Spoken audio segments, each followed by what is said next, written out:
신달 한인 인터넷 예배에 나오신 성도 한 분 한 분을 주님의 이름으로 환영하며 축복합니다.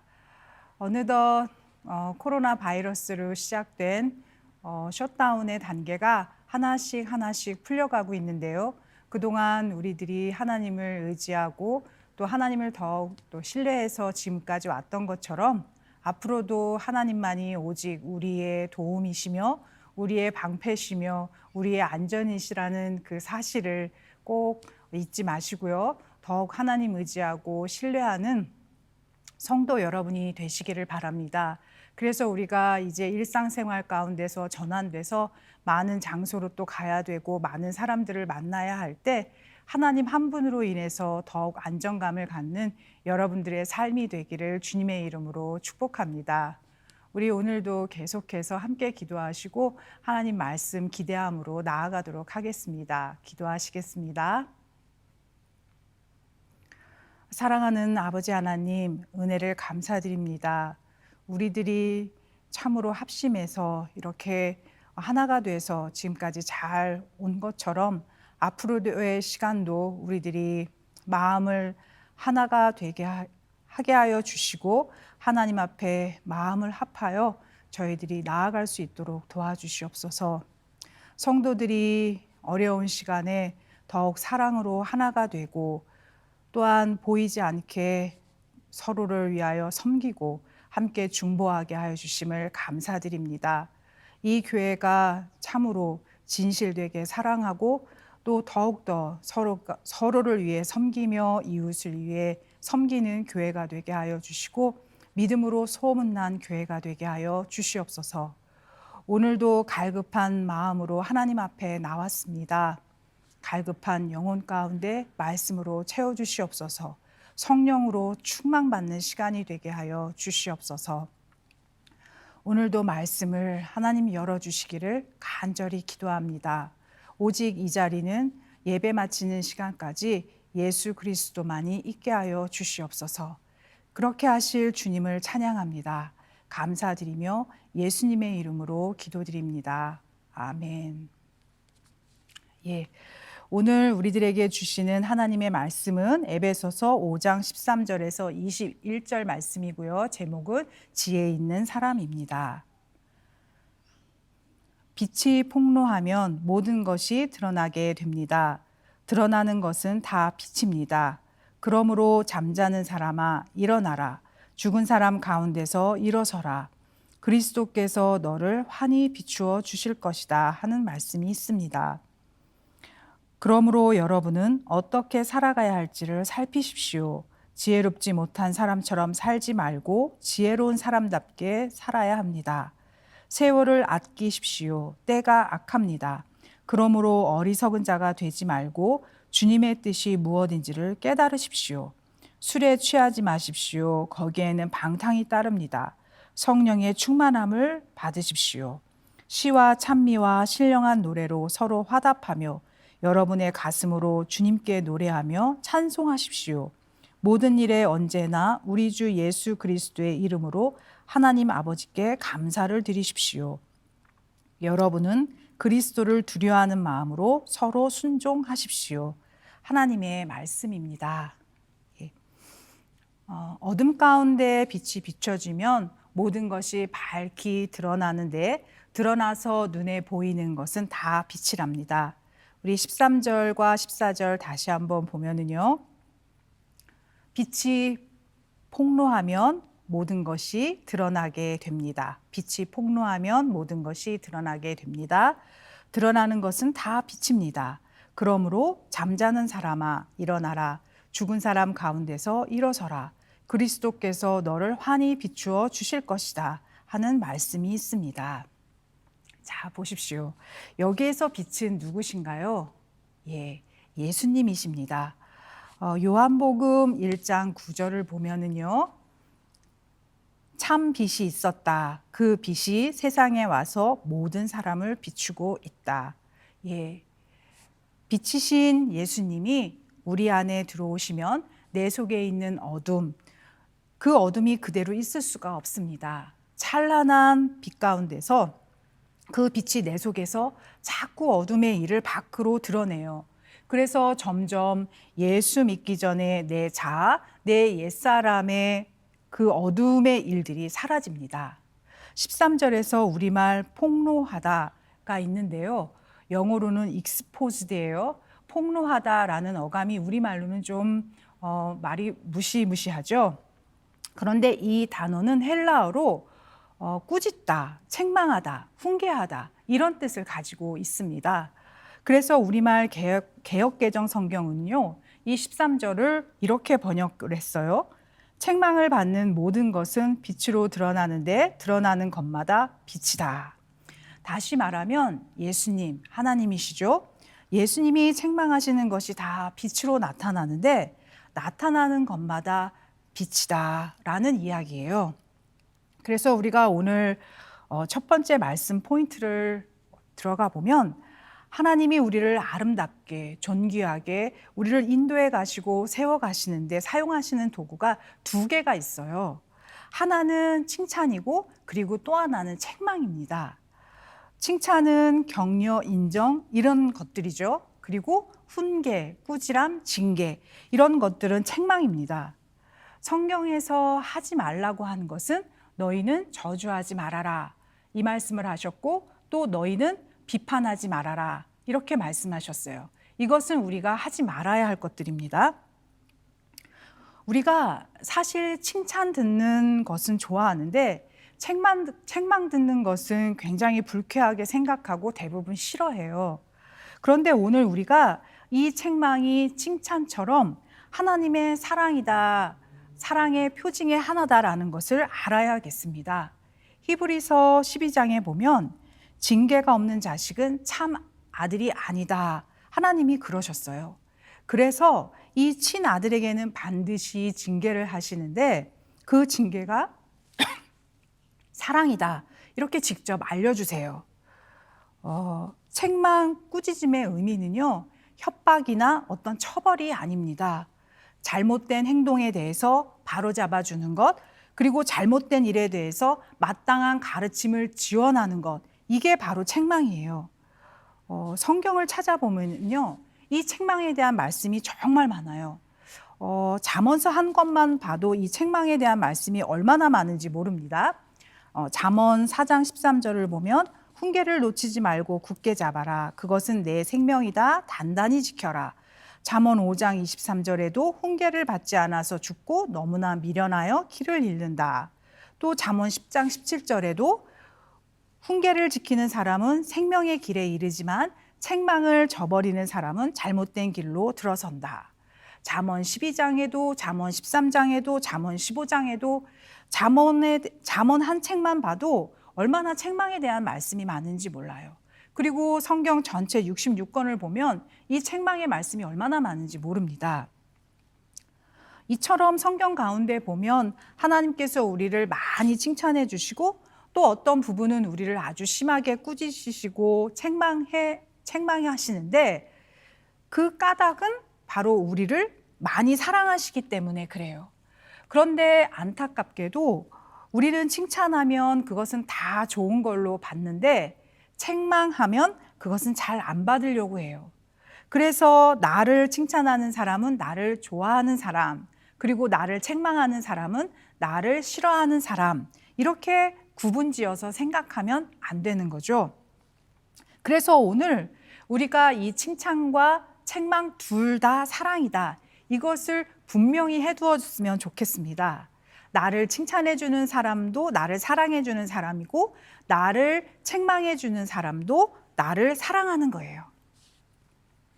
예, 이렇게 우리는 칭찬과 책망을 함께 받으면서 살아가는데 오늘도 본문을 보면 이 교훈과 책망에 대해서 이야기를 해요. 사실 우리가 책망받는 그 당시에는 별로 기쁘지 않아요. 기분이 상할 때도 있고 괴롭습니다.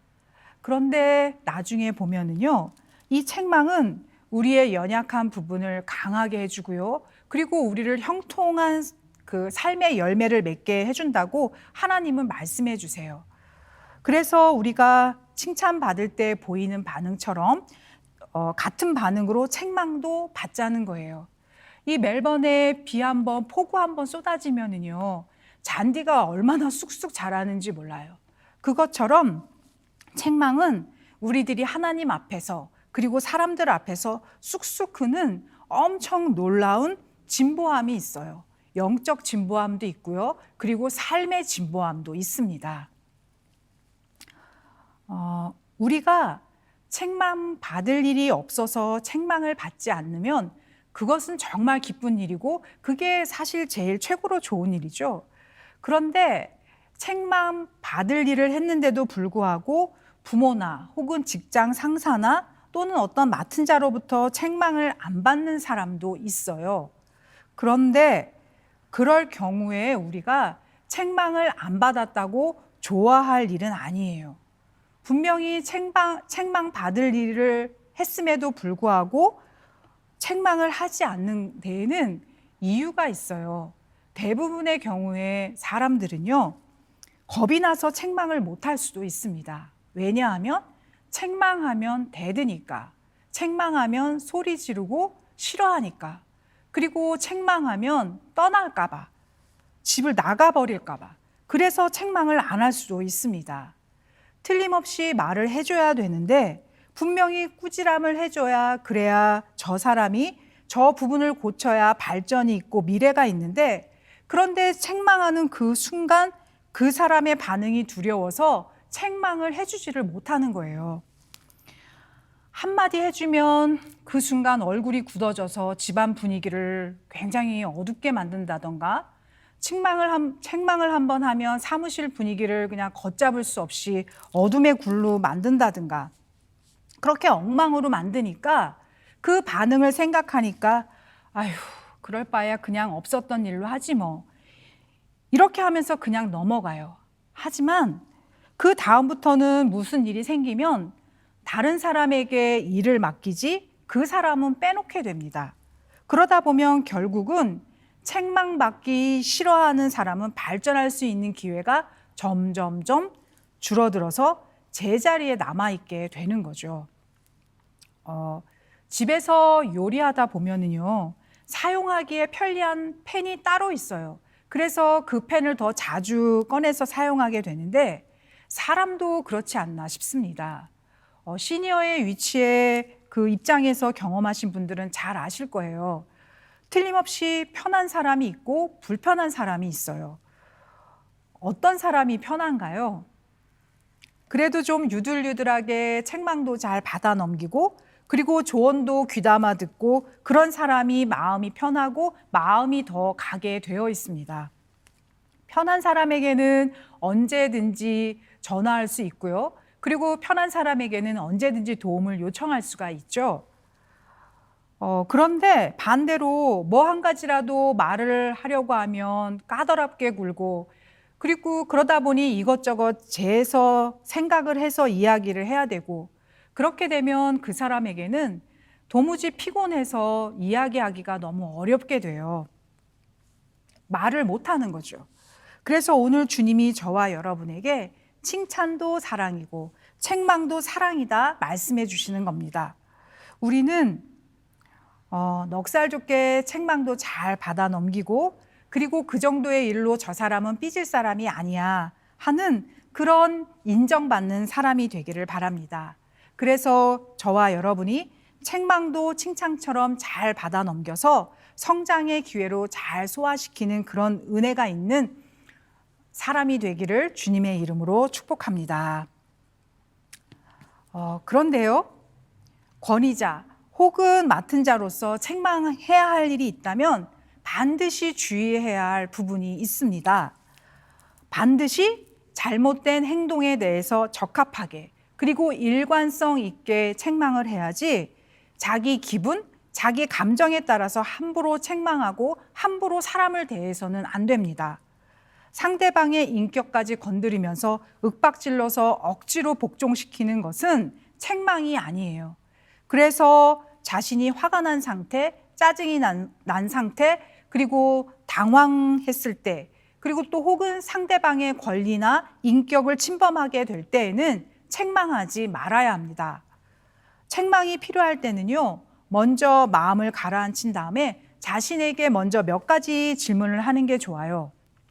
나는 왜 이와 같은 감정으로 반응하는지, 그리고 하나님이 이런 방식으로 하라고 내게 말씀하셨는지, 그리고 여기에 먼저 내가 해결해야 할 내 문제는 없는지, 먼저 자신의 부적절한 그 감정과 반응을 다룬 후에 적합하게 책망할 줄 알아야 합니다. 그래서 우리는 부모가 자녀를 책망할 때는 자식의 눈치를 보지 않고 자녀의 잘못을 때로는 가볍게, 때로는 엄하게 꾸짖어 줄 수 있는 은혜가 있기를 바랍니다. 그리고 자녀들은 부모에게서 책망받을 때에 화나지 않는 얼굴로 칭찬받을 때처럼 같은 그런 태도로 책망을 받는, 화나지 않는 얼굴로 책망을 받는 그런 축복이 있기를 주님의 이름으로 축복합니다. 그래서 부모나 자녀나 그리스도 빛 가운데서 찬란한 인생이 되기를 바랍니다. 오늘 말씀의 두 번째 포인트는요. 그러므로 우리가 인생을 사는데 어떻게 살라고 말씀을 해주시는데요. 15절부터 17절 말씀입니다. 15절, 그러므로 여러분은 어떻게 살아가야 할지를 살피십시오. 지혜롭지 못한 사람처럼 살지 말고 지혜로운 사람답게 살아야 합니다. 세월을 아끼십시오. 때가 악합니다. 그러므로 어리석은 자가 되지 말고 주님의 뜻이 무엇인지를 깨달으십시오. 예. 그러므로 인생을 어떻게 살라고 하나요? 자기 기분대로, 자기 필 받는 대로 그렇게 살라고 하나요? 당연히 아니죠. 자세히 주의 깊게 살펴서 살라고 해요. 그리고 어떻게 살라고 하나요? 지혜로운 사람답게 살라고 말씀해 주세요. 어리석은 자가 되지 말라고 합니다. 당연한 말씀이죠. 지혜롭지 못한 사람이 어리석은 자인데 우리들의 인생이 환하게 빛으로 빛나려면 이 지혜로운 자, 지혜 있는 자가 되어야 합니다. 자, 그러면 지혜 있는 자가 되려면 어떻게 해야 할까요? 구약 성경에 보면은요, 여호와를 경외하는 것이 지혜의 근본이다 이렇게 말씀을 하세요. 이 여호와를 경외한다는 말을 신약 버전으로 바꾸어 말하면 예수를 믿는 것이 지혜의 근본이다 이런 말씀이에요. 왜 그런가 하면은요, 예수님은 지혜 그 자체이세요. 그래서 예수님을 믿을 때 그 예수님이 우리 안에 들어오십니다. 그래서 우리는 우리 안에 계신 예수님 하면 어디를 가르치죠? 바로 이 심장을 가리켜요. 예수님이 여기에 계신다는 의미로 가르치는 거죠. 그렇다면 이 심장, 이 마음은 뭐 하는 곳이죠? 결정하는 곳이에요. 사람이 마음에서 생각한 대로 그리고 결정한 대로 말하고 행동하고 그 인생이 펼쳐진다고 지난 시간에 우리가 이야기를 나누었는데요. 그래서 예수님이 우리 마음에 들어오신다는 것은 곧 예수님 중심으로 생각하고 예수님 중심으로 결정한다라는 뜻입니다. 사람의 지능이 아무리 높아도 한계가 있어요.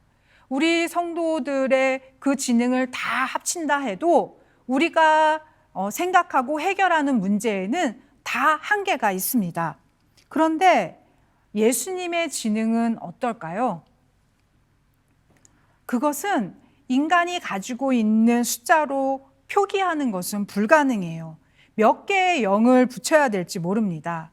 하나님의 지능이 얼마인지 우리는 몰라요.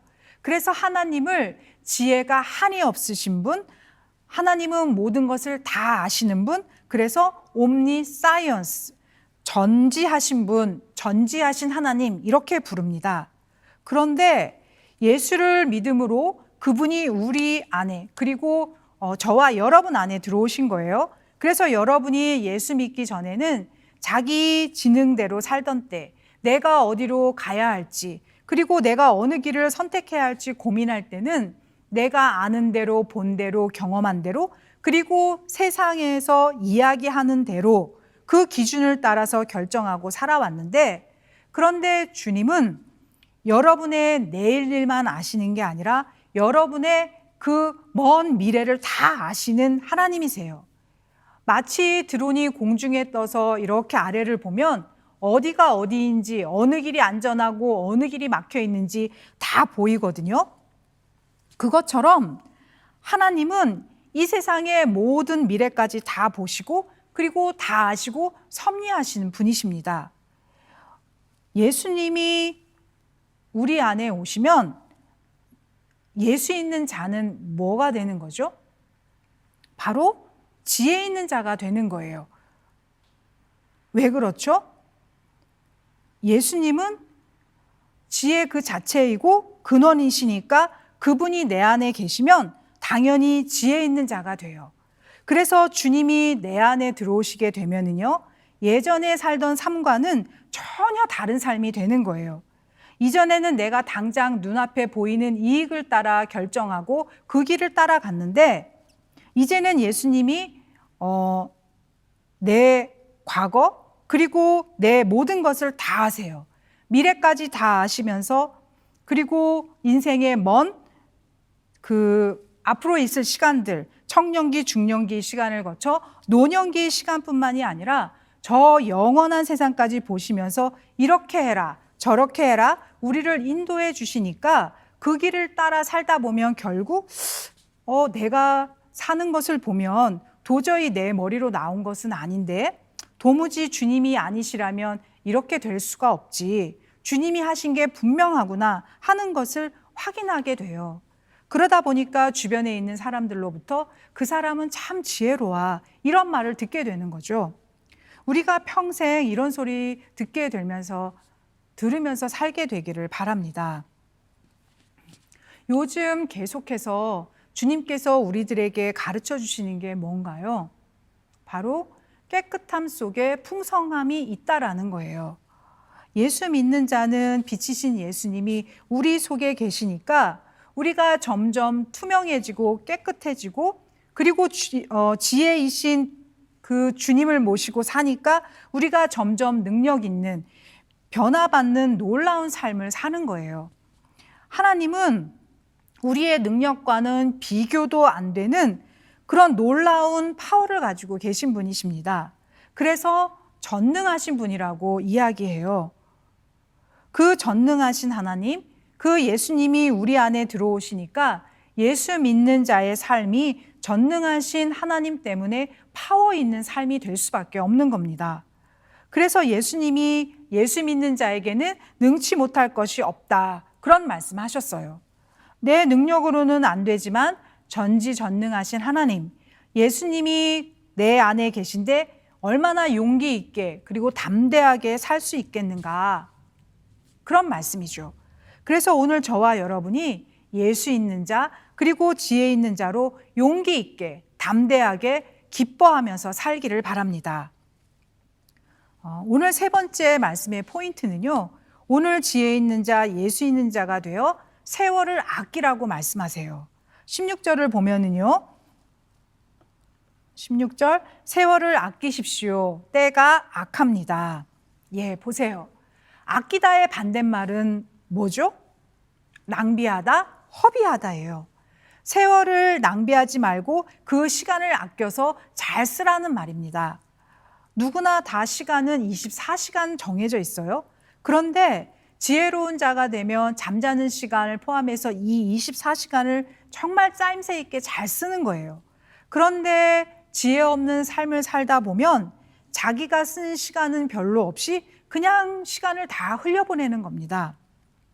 일주일 동안 산 시간을 놓고 이렇게 이야기해 보면 그 일주일의 시간이 사람마다 다 달라요.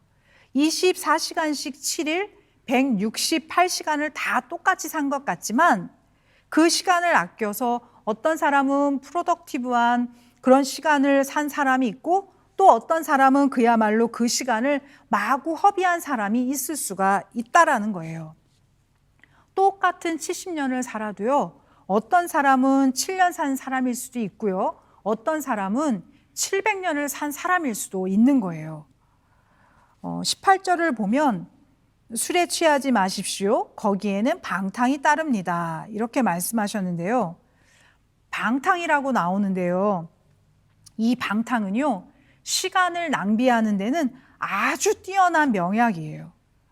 사람이 만약 청소년 시기 15살에 방탕한 삶에 빠져서 25살까지 10년 동안 방탕에 빠지면 사실 그 10년만 인생을 허비한 게 아니라 안타깝지만 나머지 인생 40년, 50년도 영향을 받습니다. 왜냐하면 그 중요한 꿈 많은 청소년 시기를 거쳐서 청년기 10년을 포함한 나머지 40년, 50년의 삶에 정말 엄청난 영향을 미치기 때문에 그렇죠. 그래서 오늘 예배 드리신 청년 여러분, 절대 방탕하지 않기를 바랍니다. 깨끗하게 살기를 바랍니다. 깨끗하게 살지 않는 삶은 세월을 낭비하는 거예요. 또 한 가지 우리 삶의 시간을 낭비하는 게 한 가지 또 있습니다. 이것도 우리가 잘 알아둬야 되는 건데요. 바로 갈등이에요. 사람들하고 싸우고 맨날 갈등 관계에 있으면요, 틀림없이 그것만큼 시간을 허비하게 하는 게 없어요. 누구를 만나서 갈등되는 일이 있었는데 거기서 끝맺지 못하고 여운이 남아서 집에 가서 계속 그 사람 때문에 속상했던 거, 화난 거, 미운 거 생각하고 잠이 안 와서 또 생각하고 또 그 순간을 생각하고 그리고 나면은요, 그리고 나서 다음 날을 맞이하면 어떻게 되나요? 그 사람과 대화하면서 갈등하고 화가 났던 그 순간만 허비한 게 아니라 집에 돌아와서 잠들 때까지 무기력하게 그 생각으로 시간을 다 허비하게 되는 거예요.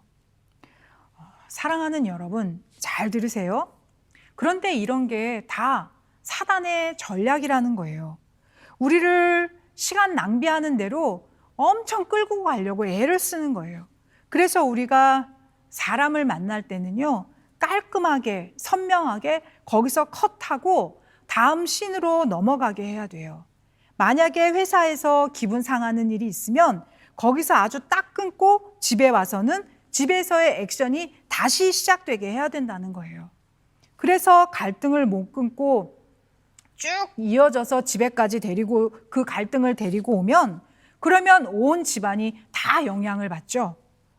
그래서 지혜 있는 자가 돼서 그런 갈등의 장면을 끊을 수 있게 하는 게 무엇이죠?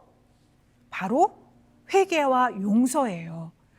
이 회개와 용서는요, 그 순간의 갈등을 딱 끊어버리게 하는 명약이에요. 그래서 주님이 우리들에게 용서하라는 겁니다. 왜냐하면 그렇게 해야 시간을 허비하지 않게 되기 때문입니다. 그렇게 갈등을 풀지도 못하고 몇 년 동안 그 미운 생각, 섭섭한 생각으로 묶여서 산다면 그것처럼 허무한 것은 없을 것 같아요. 갈등이 끝나게 되면 그 순간 세월을 아끼게 되는 것을 믿으십시오. 그래서 믿는 사람들끼리는 가급적이면 만나고 헤어지는 것을 꼭 기도로 하고 기도로 끝내시는 게 좋습니다. 저와 여러분은 지혜 있는 자로 갈등이 있으면 그때그때 정리하며 세월을 아끼는 삶을 살게 되기를 바랍니다. 이제 오늘 보면은 이 세월을 얘기하는데 이 세월은 시간을 말하는 거예요. 성경에는 이 시간대를 표현하는 헬라어가 두 개가 있어요. 크로노스와 카이로스예요. 크로노스는 이 헬라어 크로노스는 몇 년, 몇 월, 몇 시 이렇게 세상에서 흘러가는 인간의 시간이에요. 그리고 하나님의 때, 하나님의 시간을 말할 때는 카이로스를 사용해요. 이런 거예요. 크로노스, 인간의 시간을 뚫고 하나님의 때, 하나님의 기회, 카이로스를 만들어 가시는 하나님의 임재, 이런 뜻을 가지고 있습니다. 로마서 3장 26절을 보게 되면은요, 곧 이때에 자기의 의로우심을 나타내사 자기도 의로우시며 또한 예수 믿는 자를 의롭다 하려 하심이라. 예, 여기에서 곧 이때는 카이로스 시간이에요. 예수 그리스도께서 아무 때나 아무렇게나 세상에 들어오신 게 아니라 가장 정확한 하나님의 때에 하나님이 오신 거예요. 그리고 이어서 갈라디아서 4장 4절을 보게 되면은요, 때가 참에 하나님이 그 아들을 보내사 여자에게서 나게 하시고 율법 아래에 나게 하신 것은, 자, 보세요. 여기에 나오는 때가 참회에서 때는 바로 크로노스, 인간의 시간입니다. 여기에서 때가 찼다라는 것은 일상적으로 흘러가는 인간의 시간이 쌓여져서 때가 차니까 하나님의 시간에 하나님의 계획이 이루어졌다라는 표현이에요. 그렇다면 이 인간의 시간과 하나님의 시간을 그 두 개 관련해서 우리가 무엇을 알 수 있는가 하면 하나님의 섭리와 특정한 계획 가운데 하나님이 준비하신 때에 하나님이 예비하신 기회라는 게 있다라는 거예요. 그래서 이런 의미에서 영어 성경 NIV 버전은요, 이 세월을 하나님의 시간 카이로스를 every opportunity, 모든 기회라고 번역을 했습니다. 무슨 말인가 하면은요, 하나님께서 하나님의 계획과 섭리 가운데 2020년 6월 어디에서 하나님께서 준비하신 기회가 있다라는 거예요. 한국 사람들은 이야기하기를 인생에서 기회가 3번 있다고 말합니다. 그러나 예수 안에 있는 사람에게는요, 그 기회가 수시로 와요. 과거에 그 기회를 놓쳤다고 해서 끝난 게 아니라는 거예요. 과거 그때 내가 원하던 공부, 그 일을 놓쳤다고 해서 끝난 게 아니라는 말이에요. 과거 그때에 그 사람을 못 만났다고 해서 끝난 게 아니라는 이야기예요. 내가 만약 20년의 시간을 허비하고 30살이 되었다면 그 시간을 후회하며 살 필요는 없다라는 이야기인 거죠. 지나간 시간들은 다시 붙잡을 수는 없어요. 그렇지만 우리 앞에 놓여져 있는 시간은 얼마든지 붙잡을 수 있습니다. 지나간 그 기회들을 후회한다고 해서 바뀌는 것은 아무것도 없어요. 하지만 앞으로 남은 시간은 하나님이 예비하고 준비하신 기회들을 놓치지 말고 우리가 오는 기회마다 붙잡으면서 살면 됩니다. 그런데 중요한 게 있어요. 그걸 아는 자가 누구죠? 바로 사단이라는 자예요. 그래서 우리가 하나님의 기회가 오는 것을 못 잡게 하려고 사단은 온갖 방법을 다 동원해서 우리의 시선을요, 하나님이 아니라 자꾸 다른 방향으로 우리를 돌려놓으려고 해요. 그게 바로 뭔가요? 바로 방탕, 그리고 갈등이에요.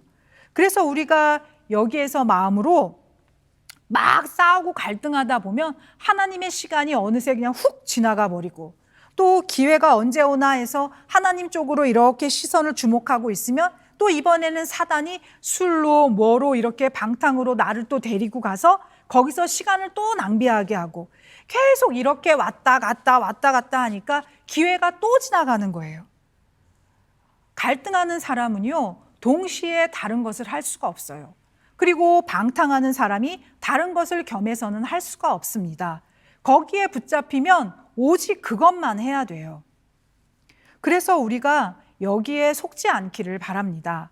하나님은 우리 삶에 정말 많은 기회들을 준비하시고 예비하셨어요. 우리 앞에 주어진 기회는요, 3번이 아니라 계속 우리 앞에 오고 있습니다.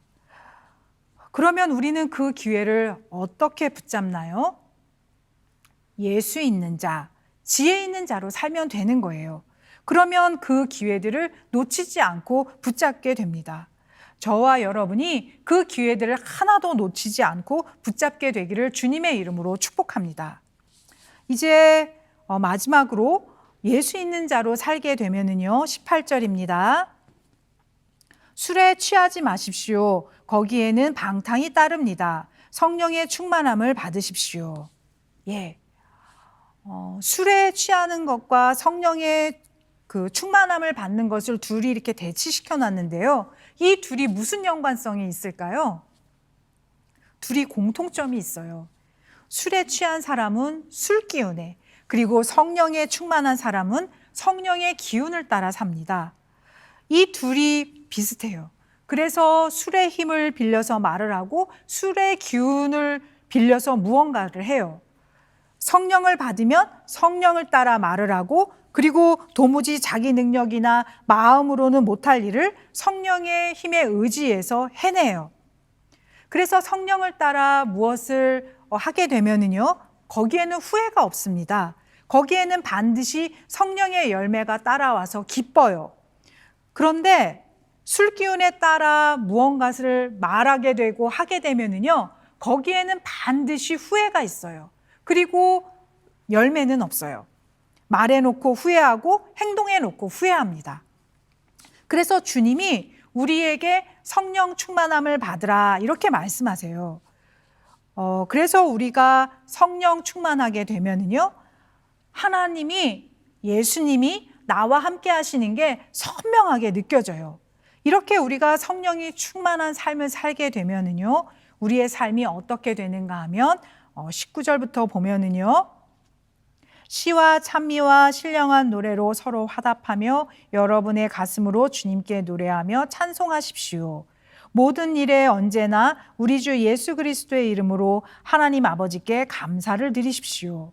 여러분은 그리스도를 두려워하는 마음으로 서로 순종하십시오. 예, 이렇게 예수 있는 자, 지혜 있는 자, 성령이 충만한 자가 될 때에 우리는 하나님을 향해서는 찬양하고 찬미하고, 그리고 사람을 향해서는 서로 섬기고 인정하고 격려하는 삶을 살게 돼요.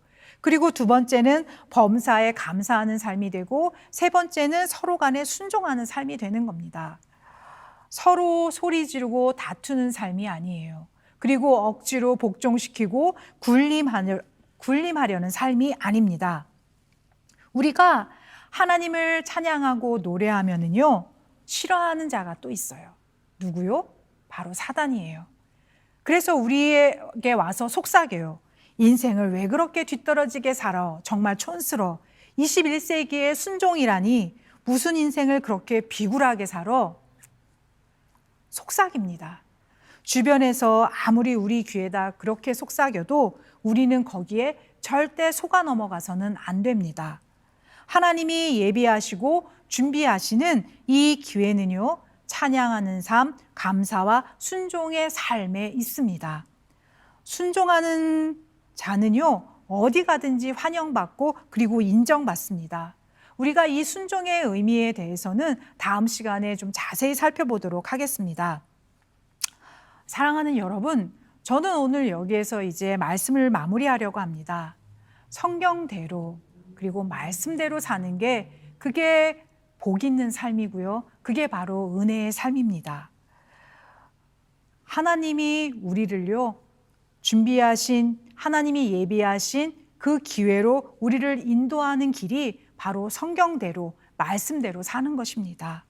어디서든 찬양하는 자, 그리고 감사하는 자, 순종하는 자가 되기를 바랍니다.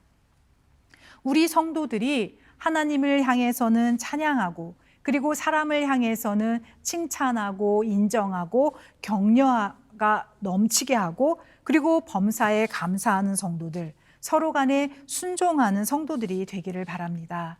시간을 잘 선용하여 사용하고, 시대마다 그리고 곳곳마다 시간마다 하나님의 때에 준비하고 예비하신 하나님의 기회, 하나님의 은혜와 복을 꽉 붙잡는 저와 여러분이 되시기를 주님의 이름으로 다시 한번 축복합니다. 기도하시겠습니다. 사랑하는 하나님 아버지, 오늘도 저희들에게 말씀을 열어주셔서 감사합니다. 하나님, 이 말씀이 하나도 흩어지지 않게 하여 주시고 우리 가슴판에 꼭 박히게 하여 주셔서 앞으로의 우리의 인생이 찬란한 인생이 되게 하여 주시옵소서. 앞으로의 우리의 인생이 놀라운 삶이 되게 하여 주시옵소서. 하나님 아버지, 저희 교회를 축복하여 주시고 참으로 행복한 교회, 행복한 성도들이 되게 하여 주시옵소서. 믿음이 좋은 교회 되게 하여 주시고 날마다 성장하는 교회가 되게 하여 주시고 참으로 하나님의 교회로, 하나님이 쓰시는 교회로 소문난 교회가 되게 하여 주시옵소서. 한 주간에도 저희들의 삶이 전심으로 하나님을 향해서 찬양하고 감사하는 삶이 되게 하여 주시고, 사람들을 향해서는 칭찬하고 인정하고 격려하는 삶이 되게 하여 주시옵소서. 어디에 있든지 참으로 순종을 따르는 자들이 될 수 있도록 하나님 도와주시옵소서. 아버지, 오늘도 감사함으로 하나님께 헌금을 올려드립니다. 이 헌금은 하나님께서 기뻐하시는 뜻대로, 목적하시는 뜻대로 귀하게 사용되게 하여 주실 줄 믿습니다. 성도들의 가정을 지켜주시고 하나님 복되게 하여 주시사 넘치는 복으로 주변을 돕게 하여 주시고 세상을 섬기게 하여 주시고 또한 말씀하시는 곳들을 곳곳이 섬기는 성도들의 삶이 되게 하여 주시옵소서. 더욱더 저희들의 믿음을 강건케 하여 주시옵소서. 감사드립니다. 주님, 이 모든 말씀 예수님의 이름으로 기도드립니다. 아멘. 이제 또 이어서 오늘 또 성찬 주일인데요. 또 각 가정마다 있을 성찬 예식, 참으로 놀라운 주님의 임재가 있는 성찬 예식이 되기를 주님의 이름으로 다시 한번 축복합니다. 오늘도 주님께서 주신 말씀 붙들고 하나님께서 예비하시고 준비하신 그 기회를 향하여 하나님을 향해서는 참으로 감사와 찬양의 그 노래가 이 입술 가운데서 흘러넘치며 또한 우리 주변에 있는 다른 이웃들이나 또 내가 만나는 모든 사람들, 가족 구성원들을 포함하여 이 입술은 늘 인정하며 격려하며 배려하는 입술과 행동의 삶이 되게 하여 주시며 그리고 또한 서로 복종하는 훈련을 해야 되겠다 하는 그 삶에서 적용하시고 그리고 또한 결단하며 나아가시는 하나님께서 사랑하시는 신달한인 교우 여러분 머리 위에 우리 주 예수 그리스도의 풍성하신 은혜와 하나님의 크신 사랑과 성령님의 따뜻하시고 세밀하신 그 교통하심이 여러분들 발길 닿는 곳곳마다 영원토록 함께 하시기를 진심으로 축복합니다. God bless you.